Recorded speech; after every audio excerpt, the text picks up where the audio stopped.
Hi guys, कैसे हो आप सभी। जैसा कि आप सभी को पता है, एसएससी जीडी के हमारे टेस्ट डिस्कशन चल रहा है, जिसमें हमने पिछला सेट देखा। आज सेट टू का मैथ्स डिस्कशन देखते हैं।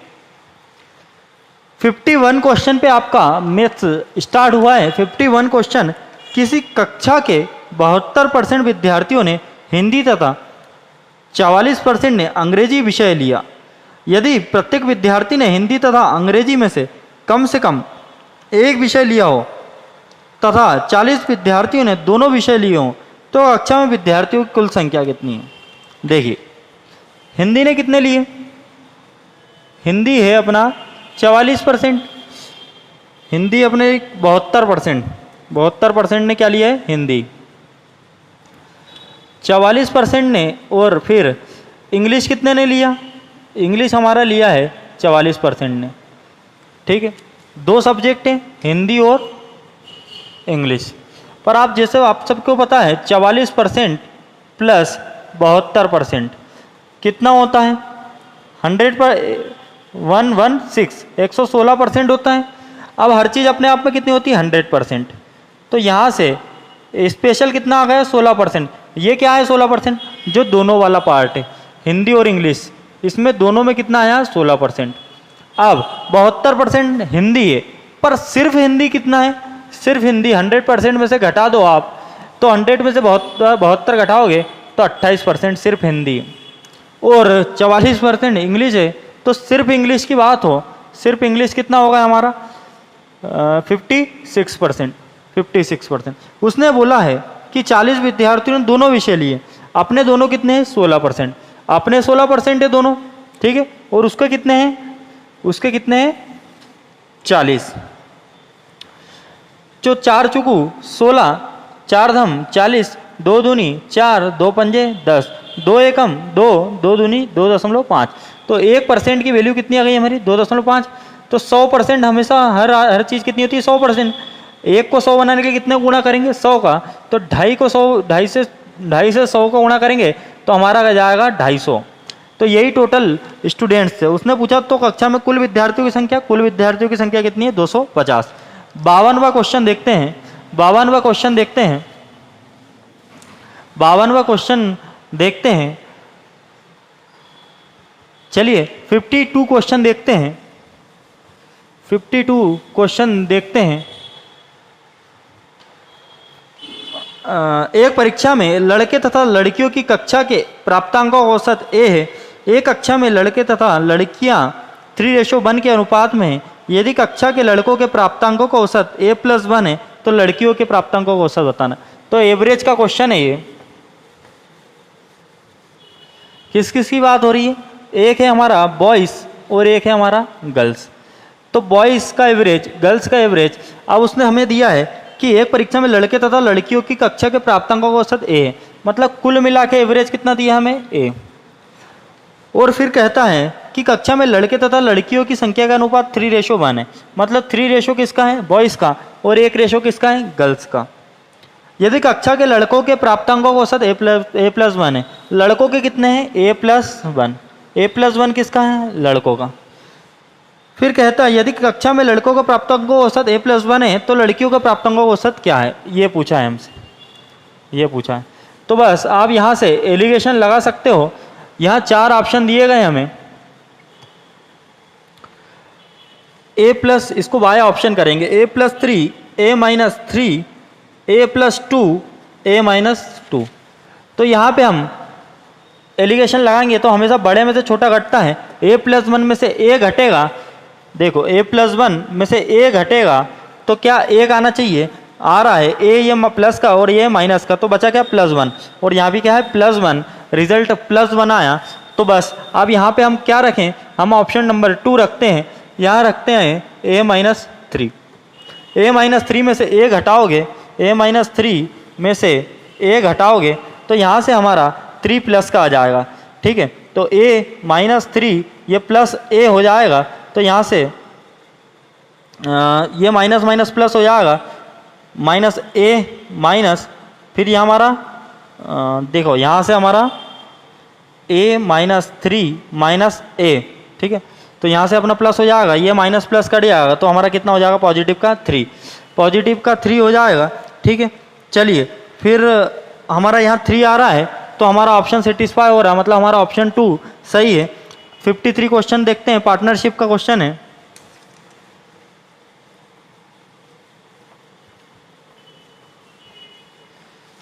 (53) क्वेश्चन है, पी क्यू आर 3 सदस्य हैं, पी क्यू आर ने साझेदार के रूप में व्यापार शुरू किया। तीनों की पूंजी का अनुपात 1/4, 1/3, 1/6 था। साल के अंत में कुल लाभ 780 रुपये प्राप्त हुआ, तो उसमें पी का हिस्सा है, पी इसमें हिडन पी नहीं दिया, मिसप्रिंट हो गया है, पी का हिस्सा बताना है। किसकी बात है? पी की, क्यू की और आर की। तो पी का कितना 1/4 रेशो, क्यू का कितना 1/3 और आर का कितना 1/6। यहाँ से हम लेट एलसीएम, तो 6, 3 और 4 का एलसीएम कितना आ जाएगा 12 यूनिट। अब यहाँ से 4 3 12, 3 एकम 3, 4 से 12 में भाग दिया और 3 का गुणा 1 में किया, तो कितना आ रहा है 3 यूनिट, ठीक है। 3 का भाग दिया, 3 चुको 12, 4 एकम 4, 6 दूनी 12, 2 एकम 2, ठीक है। तो हमारा यहाँ से इनका जो इनका रेशो पूंजी का, वही हमारा प्रॉफिट का रेशो होता है 4 3 7 और 2 9, 9 यूनिट बराबर उसने हमें 780 दिया है। तो 3 तरह का 9, 3 दूनी 6, 3 छंग 18। तो यहाँ से 260 बटे हमारा 3 आ गया, 260 बटे 3। अब हमें पी की वैल्यू बताना है कि पी को कितना मिला, 260 बटे 3 इंटू 3, क्योंकि पी की वैल्यू कितनी है 3, 3 से 3 कटा, तो हमारा आंसर कितना हो गया 260। चलिए 54 क्वेश्चन देखते हैं, 54 क्वेश्चन देखते हैं, 54 क्वेश्चन देखते हैं।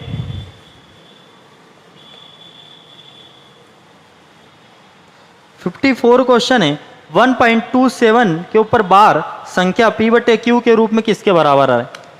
किसकी बात हो रही है? 1.27 के ऊपर बार, ये किसके p बटे क्यू के किसके बराबर है? तो कुछ नहीं, यहाँ पे एक आपको पता होगा नंबर सिस्टम का बेहतरीन कॉन्सेप्ट है। टोटल नंबर कितने लिखे हैं 127 है। अब इसमें कितनी डिजिट के ऊपर बार नहीं है उसे माइनस कर देते हैं, 1 के ऊपर बार नहीं है, ठीक है। कितनी डिजिट के ऊपर बार है उतने बटे में 9 आते हैं, तो 1 और 1 2, तो बटे में उतने 9 आ जाएंगे। 127 में से 1 घटाएंगे तो 126, 126 बटे 99, 3 चुकू 12, 3 दूनी 6, 3 त्रिक 9, 3 त्रिक 9, 3 एकम 3, 3 चुकू 12, 3 एकम 3, 3 एकम 3। तो यहाँ से हमारा आंसर आ जाएगा 14 बटे 11, जो कि ऑप्शन नंबर 3 में। 55 क्वेश्चन देखते हैं, 55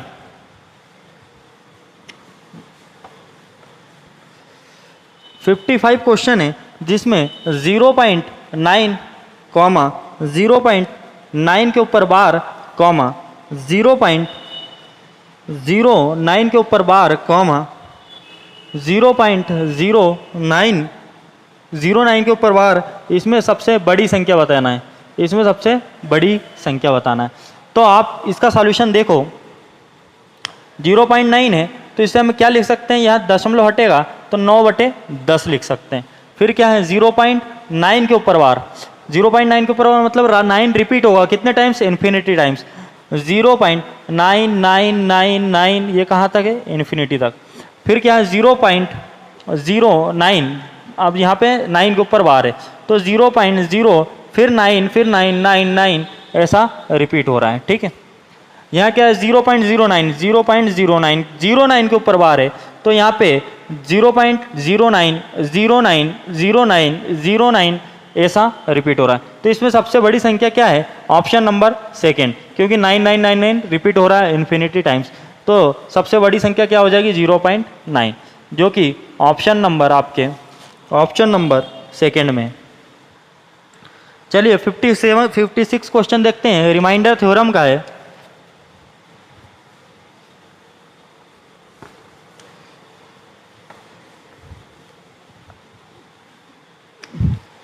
(56) क्वेश्चन हमारा रिमाइंडर थ्योरम का है। 1753 इंटू 1749 इंटू 83 इंटू 171 अपॉन 17। इसमें हमें बताना है कि रिमाइंडर क्या होगा, रिमाइंडर क्या होगा। अब 17 से 1700 एक पॉजिटिव रिमाइंडर भी आता है, नेगेटिव रिमाइंडर भी आता है, ठीक है। 1753 में 17 से भाग देंगे तो 1751 तो कट जाएगा, पर 1753 कटता है क्या? नहीं। यहाँ पे पॉजिटिव रिमाइंडर कितना आएगा? +2। अब यहाँ 1751 से 1749 कितना कम है? -2। 17 पंजे 85 होता है तो कितना कम है? -2। 17 धम 170, 171 कितना ज़्यादा? 1 ज़्यादा है।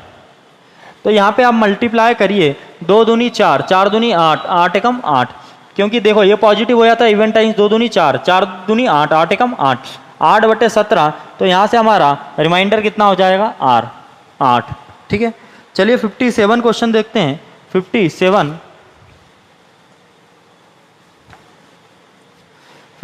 क्वेश्चन है। नेक्स्ट क्वेश्चन है हमारा, ये इनकम दी हमको, ठीक है। क्या बोलता है? एक व्यक्ति की मासिक आय 13,500 थी। एक व्यक्ति की मासिक आय 13,500 थी, उसका व्यय 9,000 था। अगले माह उसकी आय में 14% की वृद्धि तथा व्यय में 7% की वृद्धि हुई। उसकी बचत में कितने % की वृद्धि हुई? ठीक है, एक चीज़ हमको इनकम दे के रखी है। क्या इनकम दे के रखी है उसने? कि एक व्यक्ति की मासिक आय 13,500 थी। कितनी मासिक आय? 13,500। 13,500 थी। इनकम 13,500 थी, उसका व्यय 9,000 था। मतलब एक्सपेंडिचर कितना था? 9,000 रुपये। कितना था? 9,000 रुपये। तो यहाँ से उसकी सेविंग कितने यूनिट आ जाएगी? यहाँ से आप घटाइए, 13,500 में से 9,000 घटाएंगे तो 4,500 उसकी सेविंग आ गई। कितनी सेविंग आ गई? 4,500। ठीक है, फिर वो कहता है कि उसका व्यय 9,000 था, अगले माह उसकी आय 14% की वृद्धि हुई। तो 13,500 में 14% की वृद्धि हुई। कितने परसेंट की? 14% की। तो 13,500 इंटू 114/100, यहाँ से आप काट लेना और 1305 इंटू 114 करोगे तो इसकी कितने रुपए वो हो रही है, मल्टीप्लाई करोगे आप तो यहाँ से 15,390 हो जाएगा। कितनी हो गई? 15,390। फिर कहता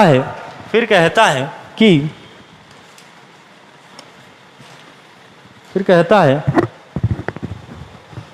कि उसके व्यय में 7% की वृद्धि हुई। व्यय में कितने हुई? 7% की वृद्धि। 7% की वृद्धि मतलब पहले 9,000 रुपये उड़ा रहा था, 9,000 रुपये उड़ा रहा था, अब कितने? 107/100।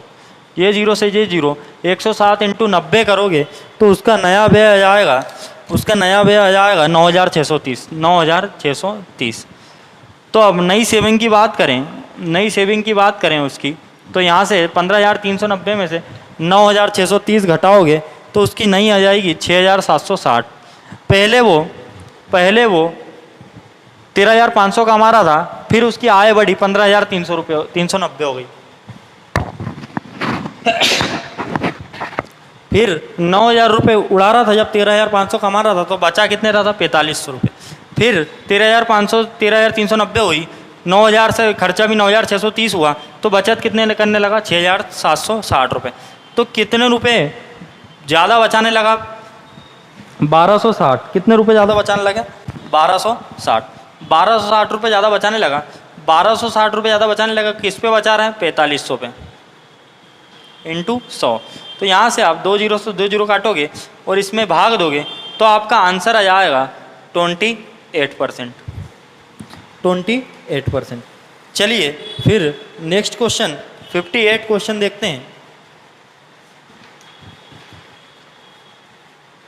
58 क्वेश्चन हमारा है प्रॉफिट लॉस से संबंधित। Profit loss. चलिए 58 क्वेश्चन देखते हैं, प्रॉफिट लॉस से संबंधित क्वेश्चन है।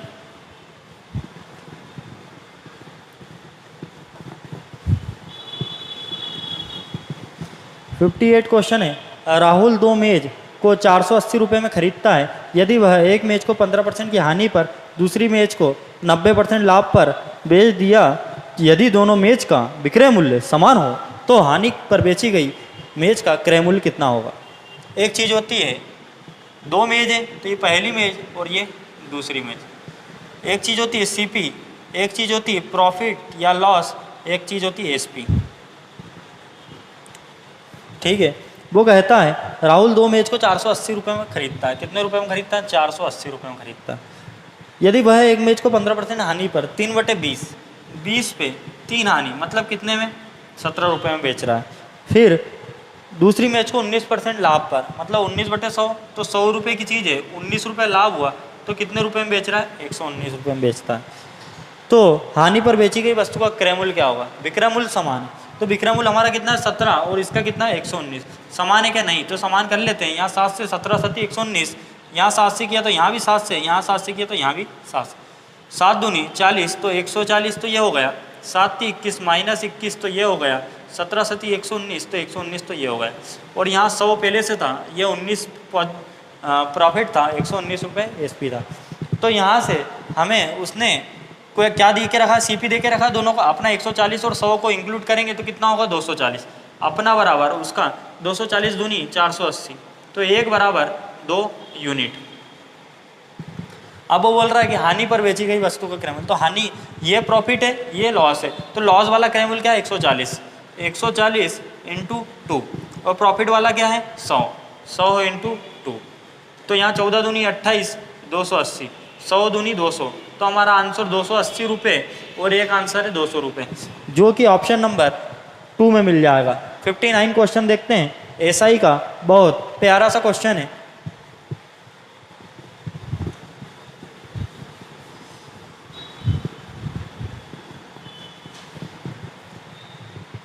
कोई धन साधारण ब्याज की दर से 3 वर्ष में 1143 रुपये हो जाता है। कोई धन साधारण ब्याज की दर से 3 वर्ष में 1143 रुपये तथा 5 वर्ष में 1305 रुपये हो जाता है, तो मूलधन व ब्याज की दर ज्ञात करें। 3 ईयर में कितना हो रहा है? 3 ईयर्स में कितना हो रहा है? 1143 रुपये, 1143 रुपये हो रहा है। ठीक है, फिर बोल रहा है कि 5 ईयर्स में कितना हो रहा है? 1305 रुपये हो रहा है, 1305 रुपये हो रहा है। तो यहाँ पे कितने ईयर्स हो गए हैं? 2 ईयर्स का डिफरेंस कितने ईयर्स का? 2 ईयर्स। और यहाँ रुपये में कितने रुपये का डिफरेंस? 162 रुपये, 162 रुपये। आप 1305 में से 1143 घटाओगे, यहाँ 162 रुपये। 5 ईयर में 3 ईयर घटाओगे 2 ईयर, तो डिफरेंस ले लिया। अब 2 ईयर का एसआई कितना आ गया तुम्हारा? 162 रुपये। तो 1 ईयर का कितना आ गया? 2 एकम 2, तो 1 ईयर का कितना आ गया? 2 × 8 = 16, 2 एकम 2, 81 रुपये। मतलब 1 ईयर का 81 रुपये आपका क्या आ गया? एसआई। 81 रुपये क्या आ गया? एसआई। किसका? 1 ईयर का। 1 ईयर का एसआई कितना आ गया? 81 रुपये। बस अब हमें काम आसान हो गया। 1305 रुपये अभी हमसे उसने पूछा क्या है? देखिए, उसने पूछा है कि मूलधन व ब्याज की दरें बताइए। उसने हमसे पूछा है कि आप प्रिंसिपल बताइए और रेट % बताइए। तो कुछ नहीं, ये वाले में भी रख सकते हो आप, या 5 ईयर वाले में भी रख सकते हो, कोई डिफरेंस नहीं है यहाँ पे। अब 1305 रुपये 5 ईयर का क्या है? मिश्रधन है, और 1 ईयर का हमारा एसआई कितना निकला? 81 रुपये। तो ये 5 ईयर है, 5 ईयर का 81 के हिसाब से कितना हो जाएगा? 5 एकम 5, 5 × 40, 405 रुपये अपना क्या आएगा? एसआई। कितने साल का? 5 साल का। ठीक है, पर अब 405 रुपये एसआई आया, पर अब हमारा प्रिंसिपल निकालना है। 1305 में 405 घटाया तो हमारा प्रिंसिपल कितना आ जाएगा? 900 रुपये। 900 रुपये प्रिंसिपल आ जाएगा। तो प्रिंसिपल हमारा 900 रुपये आ गया। अब 900 रुपये प्रिंसिपल आ गया, रेट हमें निकालना है। तो रेट निकालने के लिए क्या होता है? रेट निकालने के लिए एसआई अपॉन प्रिंसिपल × 100। तो एसआई कितना है हमारा? 1 साल का 81 रुपये। प्रिंसिपल कितना हमारा? 1 साल का 900 रुपये × 100, 0 से 0, 0 से 0, 9 9 81। तो हमारा कितना? 9%। हमारा रेट % कितना आ गया? 9%। चलिए फिर आगे चलते हैं हम। 60 क्वेश्चन 60।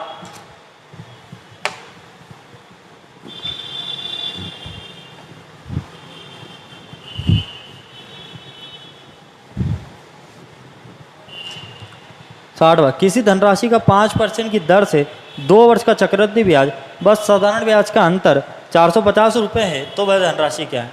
तो प्रिंसिपल हमें बताना है, ठीक है। यहाँ पे हमें कंपाउंड इंटरेस्ट का क्वेश्चन है, टाइम दिया है हमें 2 ईयर्स और हमें रेट परसेंट दी है 5%। CI माइनस SI हमें दिया था 450 रुपये और हमसे धनराशि पूछ रहा है। तो यहाँ पे फैमिली ट्री बनाएंगे। 5% की वैल्यू कितनी होती है? 1/20। 20 का वर्ग कितना होगा? 400। 400 हमारा प्रिंसिपल हमने मान लिया, ठीक है। कितने साल की बात है? 2 साल की। तो 2 शाखाएं बना ली पेड़ की, ठीक है। ये पहला साल, ये दूसरा साल, ठीक है। अब यहाँ 5% रेट है, कितने? 5%। यहाँ भी कितनी है? 5%। तो 5% मतलब 1/20। 400 का 1/20 20। 400 का 1/20 20। अब 20 पे 5%, ये तो आगे रेट नहीं देगा, ये लेगा 20%। 20 का 5%, 1/20 का 20। 20 का 1/20 कितना होगा? 1। तो SI माइनस CI हमारा 1 यूनिट आया है, उसका कितना है? 450 यूनिट। तो 1 बराबर 450। अब हमें प्रिंसिपल निकालना, तो प्रिंसिपल कितना माना था? 400। तो 400 से मल्टीप्लाई कर देंगे तो 1,80,000 हमारा प्रिंसिपल आ जाएगा, जो कि ऑप्शन नंबर 3 में होगा। पर यहाँ पे 1800 रुपये ही दिया गया, मिस प्रिंट हो गया। 61 क्वेश्चन देखते हैं।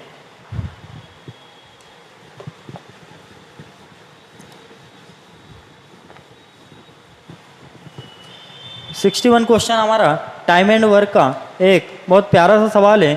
40 व्यक्ति किसी कार्य को 15 दिनों में पूरा करते हैं।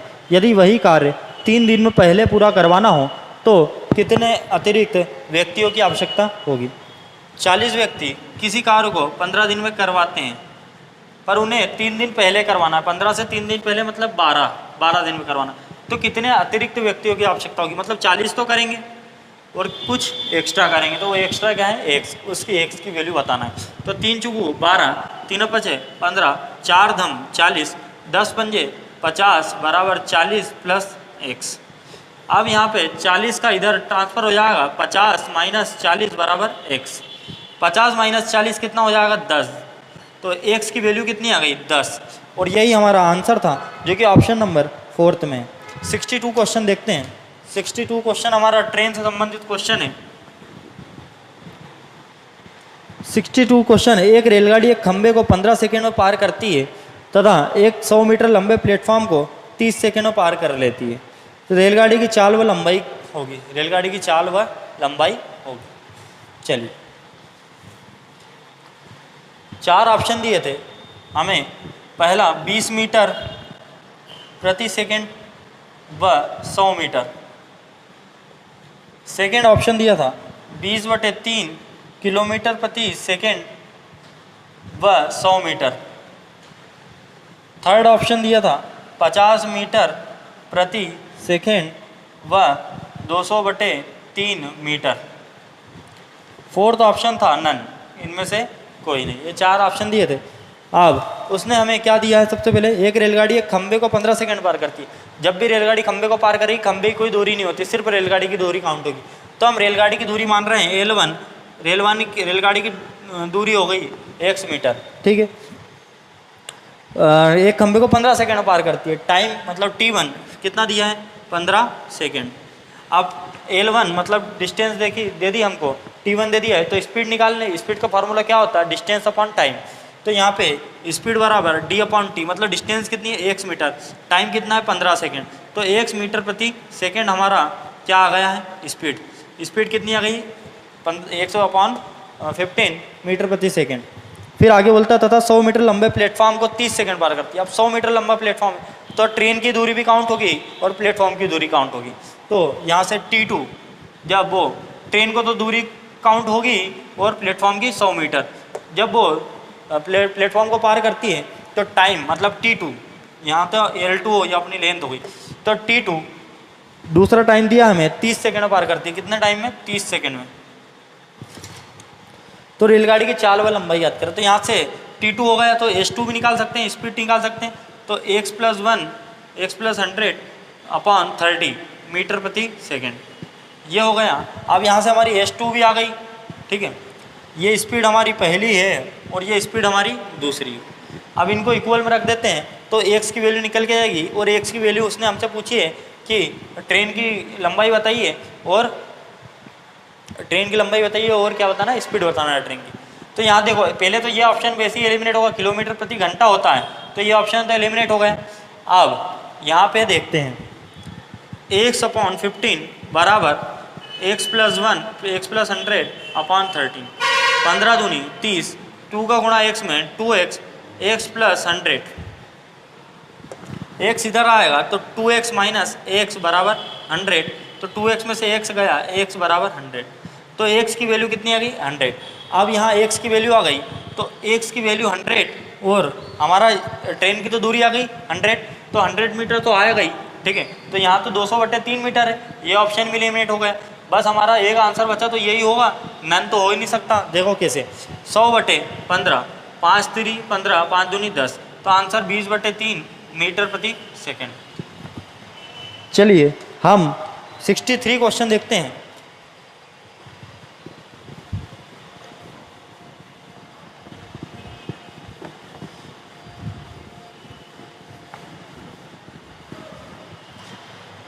सिक्सटी थ्री क्वेश्चन है हमारा, किसी टैंक का 3/5 भाग 1 मिनट में पानी से भर जाता है तो बचा हुआ भाग कितने समय में भर जाएगा। बोलता है 3/5 भाग 1 मिनट में भर जाता है, 1 मिनट में भर जाता है, तो बचा हुआ तो मतलब 5 में से 3 घटेगा तो कितना होगा 2/5, 2/5 भाग कितनी समय में भर जाएगा। तो इसको अपन 1 मान लेते हैं और 1 मिनट को हम मान लेते हैं 60 सेकेंड।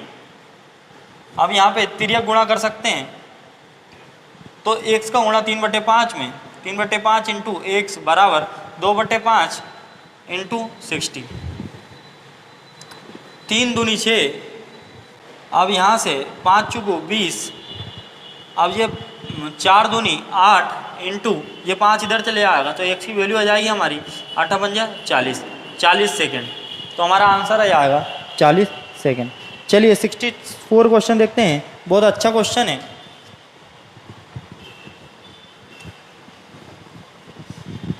64 क्वेश्चन है हमारा, 3 + √2 कोष्टक 1 तथा 12 - √32 का मध्यानुपाती बताना है।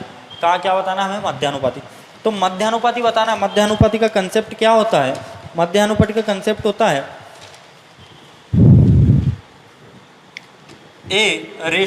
A/X/B। यहाँ पे बाहर का बाहर गुणा होता है और अंदर का अंदर गुणा होता है, तो AB बराबर x² हो जाएगा और ये स्क्वायर हटेगा तो x की वैल्यू क्या हो जाएगी √AB, ठीक है। x की वैल्यू क्या हो जाएगी √AB। चलिए करते हैं, तो यहाँ x बराबर √AB की बात हो रही है। a क्या है हमारा 3 + √2, 3 + √2, b क्या है हमारा 12 - √32। तो x बराबर, अब x का 3 का मल्टीप्लाई हम 12 में करते हैं तो √12 × 36 प्लस अब 3 का √2 का मल्टीप्लाई हम 12 में करते हैं तो 12 √2, फिर यहाँ पे माइनस, अब 12 का यहाँ पे हम 3 का मल्टीप्लाई √32 में करते हैं, 3 √32 माइनस, अब √2 का मल्टीप्लाई हम √32 में करते हैं तो √2 × √32। यहाँ से हम इसको सॉल्व करेंगे तो √36 + 12 √2 माइनस 12 √2 माइनस √64। तो x बराबर हमारा हो जाएगा √36 माइनस 8 = √28 = x बराबर 2√7। यही हमारा आंसर है। चलिए नेक्स्ट क्वेश्चन देखते हैं। नेक्स्ट क्वेश्चन है हमारा 65 क्वेश्चन देखते हैं।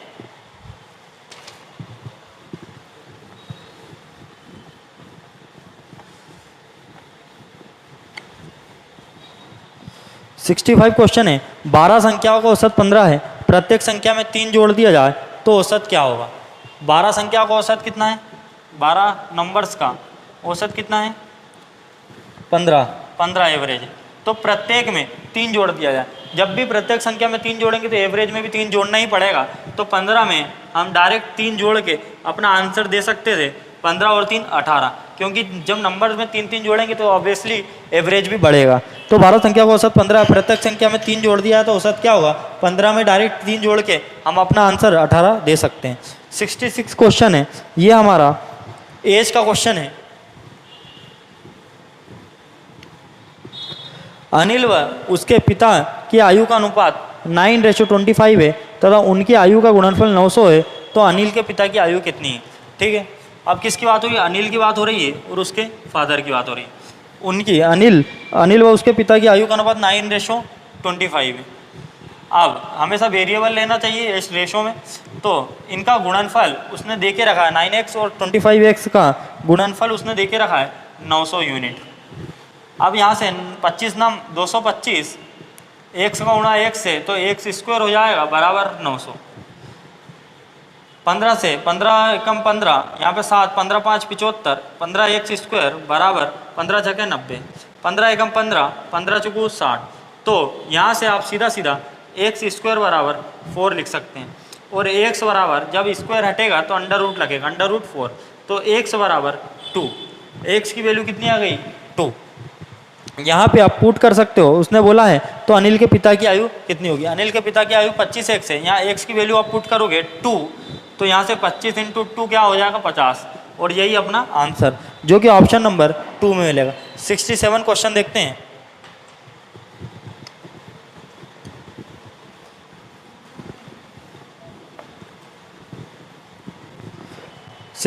क्वेश्चन 12 1.2, 0.12 का HCF ज्ञात करना। क्या ज्ञात करना HCF किस किस का 12 का, फिर 1.2 का, फिर 0.12 का हमें HCF बताना है। क्या बताना है हमें HCF बताना।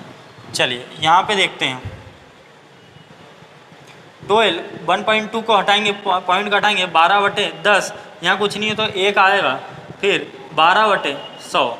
इसका HCF बताया था मैंने, फ्रैक्शन वाले का HCF निकालना, ऊपर वाले का आप HCF निकाल दो और नीचे वाले का आप निकाल लो LCM, डायरेक्ट हो जाएगा। तो 12 12 12 का HCF 12, और 1 10 और 100 का LCM 100। तो यहाँ से 100 से 12 भाग दोगे तो 0.12 हमारा आंसर आ जाएगा। चलिए क्वेश्चन नंबर 68 देखते हैं।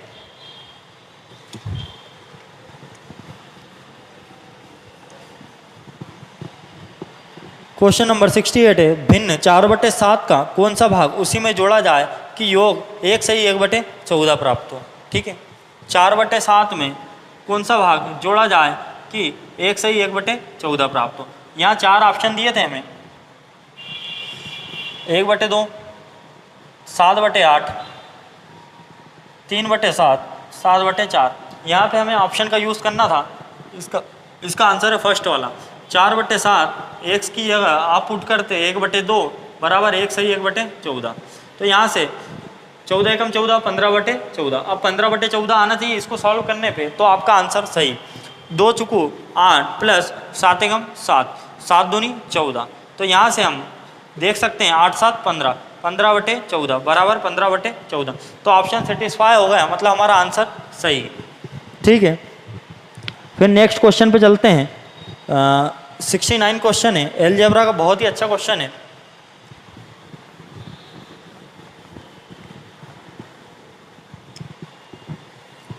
Under root 80 minus under root 112 upon under root 45 minus under root 63। इसको हमें, ये सरलीकरण का सवाल है, इसको हमें सिंप्लीफाई करना था। चलिए इसे देखते हैं। बहुत ही अच्छा क्वेश्चन है, बहुत ही प्यारा सा क्वेश्चन है। सॉल्यूशन देखते हैं इसका।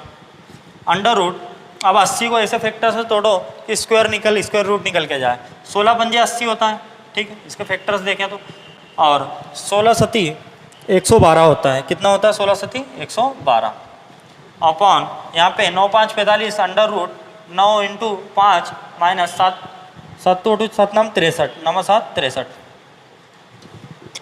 यहाँ से आप देख सकते हो √16 मतलब 4, इसी की वैल्यू कितनी है कि 4, √5 एज इट इज रहेगा, फिर यहाँ बाहर 4 बाहर आ जाएगा, √7 रहेगा, अपॉन √9 की वैल्यू 3, तो यहाँ 3 आ जाएगा, √5 माइनस 3 √7। अब 4 √5 माइनस 4 √7 है, 3 √5 माइनस 3 √7 है, यहाँ पे भी 4 है, यहाँ पे भी 4 है, तो 4 कॉमन ले सकते हैं, तो यहाँ 4 √5 माइनस √7 अपॉन 3 यहाँ भी है, 3 यहाँ भी है, तो 3 √5 माइनस √7। यहाँ से हमारा √5 माइनस √7 से √5 माइनस √7 कट गया, तो हमारा बचा क्या 4/3। तो हमारा आंसर 4/3, अब 3 से भाग देंगे, 3 एकम 3, 3 सही 1/3, यही हमारा आंसर है, जो कि ऑप्शन नंबर आपको मिलेगा 3 में। 70 क्वेश्चन देखते हैं, 70वां क्वेश्चन देखते हैं क्षेत्रमिति का।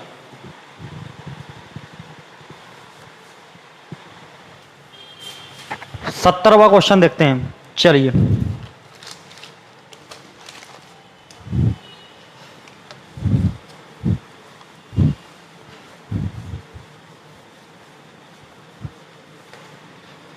सत्तरवां, किसी समद्विबाहु त्रिभुज की दो भुजाओं की लंबाई क्रमशः 7 सेंटीमीटर और 15 सेंटीमीटर है, इस त्रिभुज का परिमाप ज्ञात करें। तो देखो, उसने समद्विबाहु त्रिभुज होता कैसे है, पहले तो ये पता होना चाहिए। ए बी सी, ये 3 एंगल है, इन दोनों की भुजाएं समान होती है, ये होता हमारा समद्विबाहु त्रिभुज। उसने भुजाओं की लंबाई क्रमशः 7 सेंटीमीटर 15 सेंटीमीटर दे के रखी है, तो उसने हमसे पूछा पेरीमीटर क्या होगा। तो पेरीमीटर आपको पता है कि पेरीमीटर क्या होता है, तीनों भुजाओं का सम। अब उसने हमें पेरीमीटर दे दिया, पर तीसरी भुजा दी है क्या, नहीं। तो तीसरी भुजा आप देखिए, यहाँ से 7, 7 और 15, ये बनेगी क्या, नहीं। यहाँ पे 7, 15, 15, क्योंकि दो भुजाएं बराबर होती हैं, उनकी लेंथ बराबर होती है। 7, 15, 15 यहाँ पे हमारा बनेगा, तो 7 + 15 + 15 तो कितना हो जाएगा, 15, 15, 30 और 7 37। तो पेरीमीटर हमारा कितना हो जाएगा, 37 यूनिट। चलिए नेक्स्ट क्वेश्चन पे आते हैं। नेक्स्ट क्वेश्चन है हमारा 71।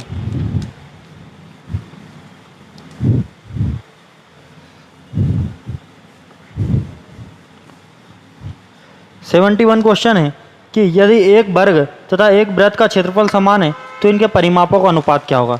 एक वर्ग तथा एक वृत्त का परिमाप एरिया समान है। वर्ग मतलब स्क्वायर, किसकी बात हो रही, स्क्वायर की बात हो रही। और एक सर्कल, इनके एरिया समान है। क्या समान है, इनके एरिया समान है। तो इनके एरिया के फार्मूले क्या होते हैं, ठीक है। स्क्वायर का एरिया क्या होता है, ए स्क्वायर, और सर्कल का एरिया क्या होता है, πr स्क्वायर। यहाँ से अब हमसे पूछ रहा है कि इनके पेरीमीटर का रेशो बताना है, पेरीमीटर का रेशो। अब ए स्क्वायर बराबर πr स्क्वायर है, तो ए बराबर क्या हो जाएगा, ये स्क्वायर हटेगा तो अंडर रूट लग जाएगा, अंडर रूट πr स्क्वायर, ठीक है। तो ए की वैल्यू कितनी होगी, πr स्क्वायर। चलिए अब हमसे पेरीमीटर का रेशो पूछा है, तो स्क्वायर का और सर्कल इनके पेरीमीटर का फार्मूला क्या होता है। स्क्वायर का पेरीमीटर होता है 4a और सर्कल का पेरीमीटर होता है 2πr। कितना होता है, 2πr। तो यहाँ से 4a की वैल्यू क्या है हमारी, under root πr square ratio 2πr की वैल्यू πr, तो r से एक बार r कटा, 2 एकम 2, 2 दूनी 4, तो यहाँ से हमारा 2 ratio pi under root pi हमारा आंसर आ जाएगा। चलिए नेक्स्ट क्वेश्चन पे चलते हैं। 72 क्वेश्चन क्या कहता है, देखिए।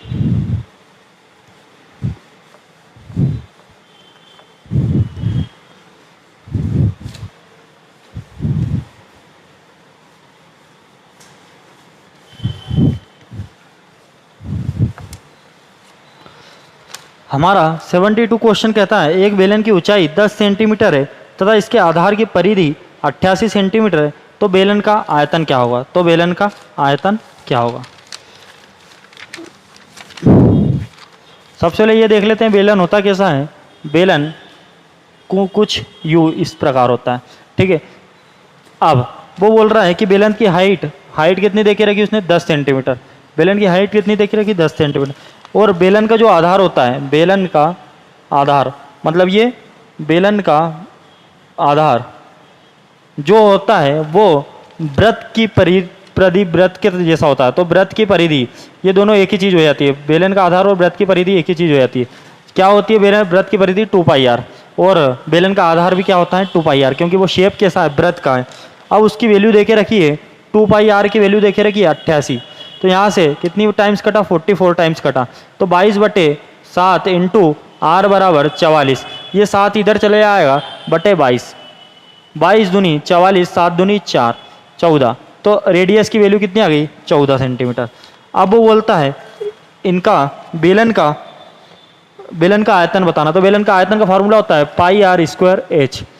पाई की वैल्यू 22/7, r की वैल्यू 14, 14 इंटू 14 और h की वैल्यू हमारी 10, 7 दूनी 14, 14 दूनी 28, 28 इंटू 22 इंटू 10।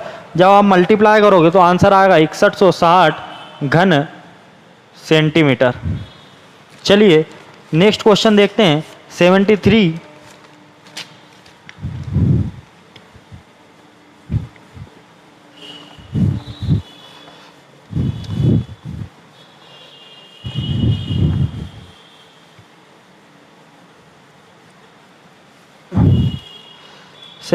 क्वेश्चन है किसी घन के आयतन का उस गोले जो घन में ठीक आएगा क्या आयतन का क्या अनुपात होगा।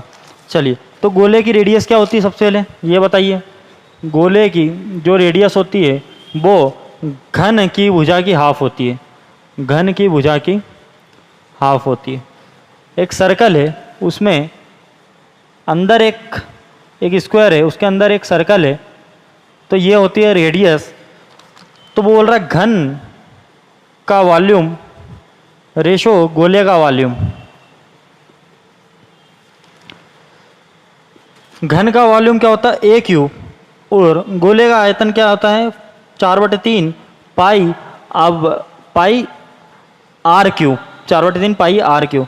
a क्यूब तो एज इट इज से रहेगा 4/3 पाई। अब r क्यूब मतलब a क्यूब अपॉन 8।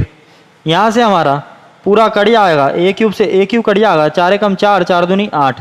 तो यहाँ से 6 रेशो पाई हमारा आंसर आ जाएगा। चलिए 74 क्वेश्चन देखते हैं, पाई चार्ट का क्वेश्चन है।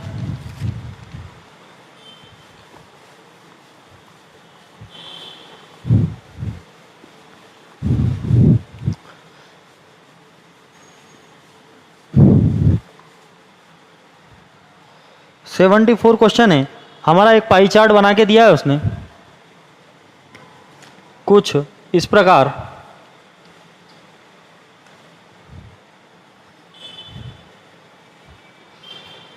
A 30%, B 20%, C 25%, D 15%, E 10%। A को प्राप्त होने वाली रकम C और D को प्राप्त होने वाली रकम से कितने कम है। उसने पूरी इनकम देके रखी है 60,000, ठीक है। A को प्राप्त होने वाली रकम C और D को प्राप्त होने वाली रकम से कितने कम है। A को कितने परसेंट मिल रहा है 30%, C और D, C प्लस D को कितना मिल रहा है 25% प्लस 15%, तो कुल मिला के 40%। अब 30% और 40% में डिफरेंस कितना हो गया 10% का, तो 10% आप 60,000 का निकाल देना, इतना उनमें अंतर है। 10% मतलब 1/10, तो कितना आंसर आएगा 6,000, और 6,000 रुपये चौथे ऑप्शन में मिल जाएगा। 75 क्वेश्चन देखते हैं। ए और बी को सम्मिलित रूप से कुल कितने रुपए प्राप्त हुए। ए और बी, ए कितना है, ए हमारा है 30%, बी हमारा है 20%, तो दोनों को मिला के कितना 30 और 20 50%। 50% निकाल दीजिए आप 60,000 का, 1/2, 50% की फ्रैक्शन कितनी होती है 1/2, 2 से ये कटेगा 30,000, तो इसका आंसर कितना हो जाएगा 30,000, जो कि ऑप्शन नंबर 2 में। तो दोस्तों उम्मीद है आप सबको मजा आया होगा। इतनी जल्दी हमने इन सवालों को ख़त्म किया और आप सब दिवाली पूरी तरीके से एंजॉय कर रहे होंगे। मिलते हैं नेक्स्ट वीडियो में, बने रहिए। त्यौहार भी ज़रूरी है और पढ़ाई भी। धन्यवाद दोस्तों, जय हिंद, जय भारत।